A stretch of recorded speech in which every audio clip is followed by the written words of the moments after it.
Hello there, how are you all? Hope you are doing best from your own atmosphere.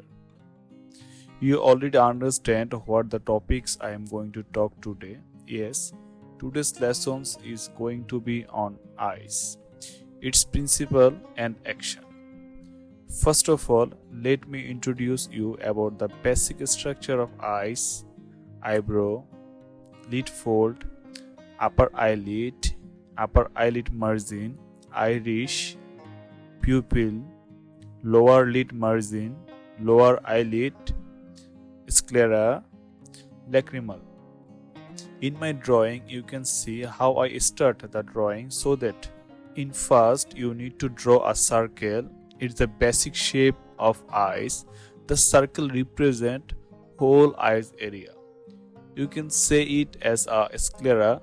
So when you have done, then gradually measure the perspective, that what the position of your subject, what the direction of the cornea and pupil, its upper side or lower side, left or right, which eyelid bigger and which one is smaller. So you need to observe it and make a quick sketch of your subject. It actually contain perspective and you will increase idea on it after practicing and observing a lot. You can see I put some fine line and some dots because dot represent the existence of the circle or oval shape and fine line can be visible. Your total eyes actually connected with your eyeball, just eyelid are there to protect your eyes. You can see in every direction eyes position changed with iris and pupil, some are bigger and some are smaller. Now talk about eyes different parts. You will get better idea from this discussion. Just hear my voice and observe what I'm doing in my drawing. So you have to do this both together. Just listen and observe. First, I'm going to talk with you about the eyeball. The eyeball is a part of the eyeball that is visible. Technical term is called sclera. Is commonly called the white of the eye. However, a common mistake is to literally make it white. The eyeball is a round volume and it needs to be shaded like one. Depending on light source, usually a gradient on the side or both will do the trick.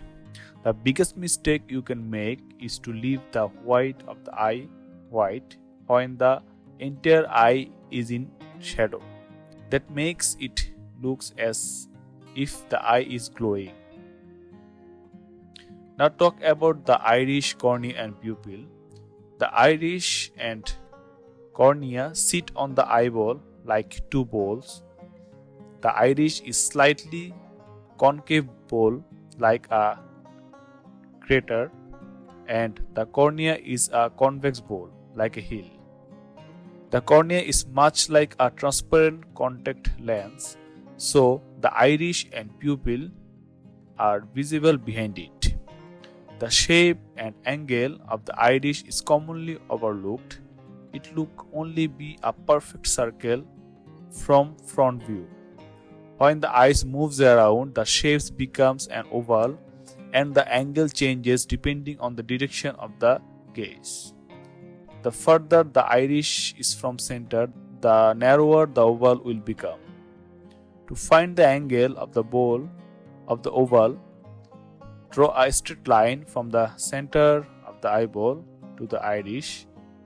The angle will be perpendicular to this line. So you can see in my drawing the things that the circle look like oval shape. So this thought actually work behind this. Now talk about pupil. It's important to remember that the pupil is on the iris, not the cornea. In fact, the pupil is a hole in the iris that lets light in. The pupil dilates to let the more light and contracts to let in the less light. So when drawing the pupil from a side angle, be sure to draw it on the iris. Now talk about eyelids, the most important and the most significant thing that protect eyes and totally connected with the eyes. And the eyes actually represent by these eyelids. So the eyelids must wrap around the eyeball.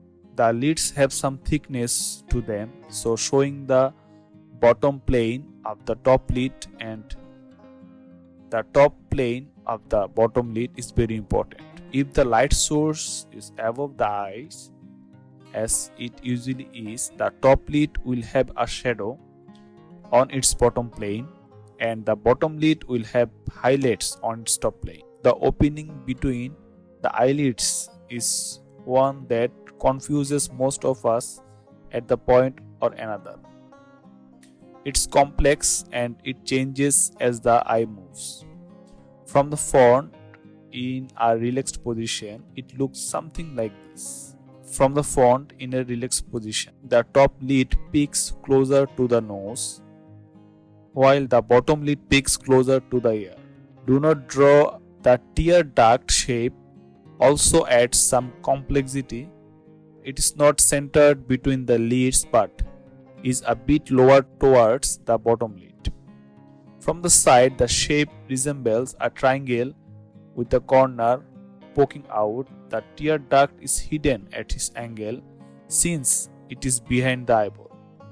Another factor that will change the shape of the lids is the cornea.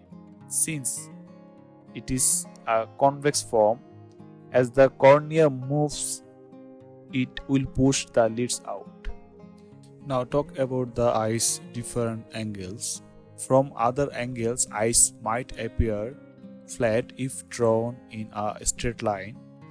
The front area of the face is a little bent and the eyes appear slanted.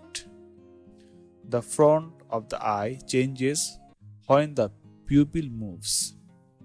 Don't be afraid to break up the eye shape to make it dynamic. The pupil moves on a sphere, not on a straight plane. Especially when drawing eyes from view, it is important to imagine the spherical space they move on. Keep the thickness of the eyelids in mind. Stylist approaches might leave out some anatomical details, but the shape should still act like the realistic eye in order to achieve a three-dimensional result. When the head is turned away in semi-profile, you might only see the tip of the eyebrow and eyelash. Turning it more reveals there is no space between eye and eyebrows. This indicates a strong changes of direction to where the head is facing before it turns into a full profile. Expression. Imagining an eye mask can help you to unify the features around the eyes so that they don't just float on the face. The eye mask is also easier to imagine in different angles. Making the features work together helps to enhance the readability to intended emotion. Eyebrows are very powerful tool to show emotion. Bringing eyebrows down to the eyes makes a strong expression. The effect grows when the expression is preceded or succeeded by a contradictory movement to show the full range of squash and stretch. Facial muscles are your best friend. Even just slightly indicating them can instantly strengthen the expression. Pushing an expression even a little bit by showing more squashes or pushing the features is what separates a lifeless copy of a photo and an expression drawing. Be careful about showing too much white around the pupils. Use it to show surprise, horror or danger. Eye shapes. I have a broad variety of shapes. Avoid symmetry in order to make them less static and boring. Experiment with different placements of the peak of the eyelid, eye shapes, eyebrows, eyelashes, and pupils. See eyes and eyebrows as a set to make them work together, not separately. Men's eyebrows are usually closer to the eye. With age, the eyes get droppier and more wrinkle appear. Take into consideration what you really need. Simply eyes might work better for animation or a style that is more based on movement. Illustration and close-ups might require a more detailed approach. Personally, I try to avoid spending too much time on eyes so that I don't forget the rest of the body. However, in an emotional drawing, giving special attention to the eyes might be a good idea. Details. The cornea is transparent lens covering the iris and pupil. It has an effect on the shape of the eye. Be careful with the position of the pupil different angles. Big pupils indicates looking at something far away or the eyes adjusting to a dark situation. Among other things, small pupils occur during bright light or looking at something from up close. Now observe my drawing properly and try to understand what I already told you about the eye structure, eye drawing, eye shapes, and the other things actually covered. I didn't show you the sketch here because I probably show you a sketch before, but I will give you later on some sketch on how can you create a details, more realistic eyes by different kinds of media. Okay, so for this you need to practice a lot. Only the drawing, the position, just earn the knowledge.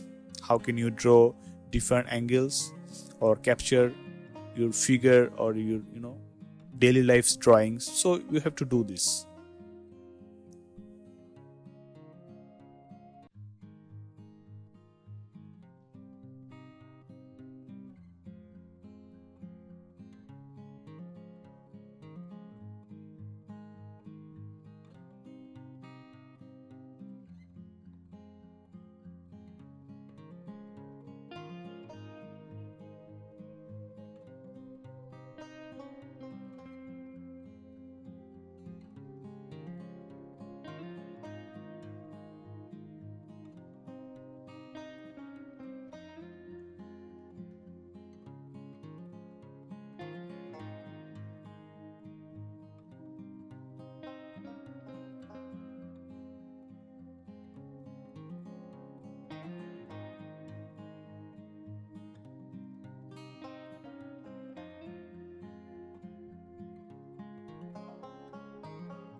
So I think from this video you just get better idea about different position of your eyes and different actions of your eyes, because our eyes is the most important thing in our body life.